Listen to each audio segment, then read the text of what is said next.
So you have a company or you have a business and you're wanting to hire somebody. You don't know whether to hire them as a subcontractor or to put them on the payroll. Or maybe you're an employee or someone that has some skills that you want to farm out to somebody that owns a business. What are you? Are you a subcontractor or are you going to be a payroll employee? We have Beth here with us from Campbell Jones Cohen. She's the expert on this. Beth, what do we do about this? This is a dilemma, isn't it? It really is, and it's not 100% up to us as the employers to make the determination if we're going to be paying our workers as independent contractors or employees. Just like the IRS is into everything else, it's into this too, isn't it? They got their bits in everything. Okay. So, what are the IRS guidelines to determine whether someone is a subcontractor, 1099 subcontractor, or whether they're an employee of the person that's hiring and paying them a paycheck? There are a few key factors in which the IRS looks at: behavioral, financial, and relationship.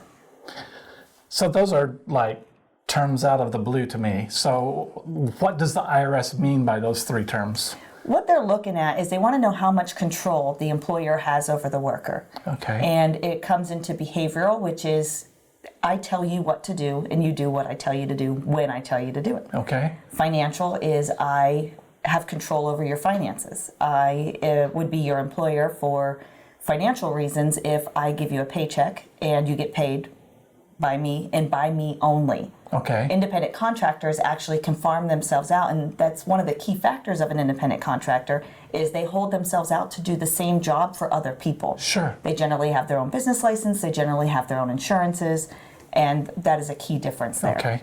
And then as far as relationship goes, I take care, as the employer, we would take care of all of your health insurance, your vacation, and you're basically under my control. So you're kind of getting an idea that the IRS is really interested in this relationship between you and who you hire or who you work for. But what about the state, Beth? Don't they have an interest in this too? Like Nevada or California, Oregon, don't they have some rules that they're looking into this relationship as well? The state does too, because when you file for unemployment, you're going to go to your state that you're working in to get your unemployment. And as the employer, we're supposed to pay into your unemployment insurance to aid in case that situation comes up. It's not up to the state to pay your unemployment, it's up to the employers that hired you. And if you're an independent contractor, we don't take care of your unemployment insurance. You're on your own after that. If the state comes in and realizes that you are not treating the worker appropriately, they want their cut as well. Sure. That's probably true for the same thing with workman's comp insurance then, isn't it? It is, and that's one of the main times that a company will get caught.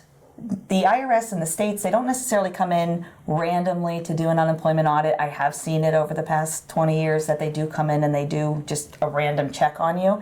But what happens normally is if I have an independent contractor and they get their job portion of what they're doing for us is done, they will go and try to collect unemployment from the state. So now I have an independent contractor who goes to the state of Nevada, for example, and claims for unemployment insurance, and they go and say, oh, no one's ever paid your unemployment insurance. Mm-hmm. They're going to go back to you as the employer and go, what's going on here? And then you're going to have to explain it. And they will go back from the day that you hired that person and charge you your unemployment insurance from that day all the way to today, including penalties and interest. Oh my goodness, that could be devastating. It could be. So I've got a couple of questions for you. Let's say that I want to add on to my driveway and I want to pour another segment of concrete. And I know a guy that works for somebody else and he says, hey, I'll come over and do it for you on the weekend under the table, but is he an independent contractor or am I hiring him as an employee? In that particular case, I would say he would be an independent contractor. He would be, for you as an individual, you never have to make that decision. But if it's your business that you're trying to hire him to come out, he would be an independent contractor because it's a one deal. You've hired him for one specific term. He's bringing all his own tools. You probably don't have your asphalt sitting out there waiting for him to lay it for you. You don't have all the tools and that big machine that pushes it down. But he would be an independent contractor at that point. So let's look at another example. Let's say I'm a doctor and I hire someone to come in to work in one of my rooms in my clinic, maybe a massage therapist. They're there just certain times of the week and they make their appointments at my front desk and then I cut them a check And I keep a certain percentage of that just because for rent and overhead, but I'm the one that cuts their check for them. They don't schedule any of their appointments. We do all that for them. They just have to come in and do the massage work. Is that an employee or is that an independent contractor? That's one of those situations that is a very fine gray area. We run into it in that kind of situation. Another big situation that same thing comes is like dog groomers. Yeah, and sure. certain industries like Probably that. Hairdressers too. Exactly, where they have to do their rent. Most of the time, they would be, if they're making the appointments with your front desk and your front desk is telling the masseuse when they need to be there, they would be an employee. Okay. But if the masseuse was making her own appointments and she was coming and going as she pleased, your front desk may not even know someone's coming. They just show up at 10 and say, hey, I'm here for my massage. That would be an independent contractor. So if I'm an employee and I'm really concerned about this, is there an IRS publication that I can look at to kind of define those things that you went over, or what should I do? There really is. And on the website themselves, irs.gov, you can go on and you can type in independent contractor, and they have tons of different publications and articles to read and examples. It does get very, very tricky in certain situations. So you can actually request from the IRS a determination of your employee versus independent contractor. Okay. Well, I'm sure this has been helpful for you if you're an employee or an employee, finding out whether you are a 1099 employee or whether you're hiring somebody that you should actually have on payroll.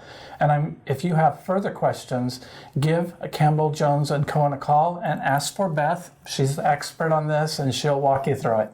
Hi, this is Jack Cohen. I'm a CPA with the accounting firm of Campbell Jones Cohen CPA in Las Vegas. Wanted to let you know that these videos were brought to you by Life Benefits. Life Benefits is a company that deals in insurance that we work with closely all the time. And if you need any assistance with insurance, please give them a call.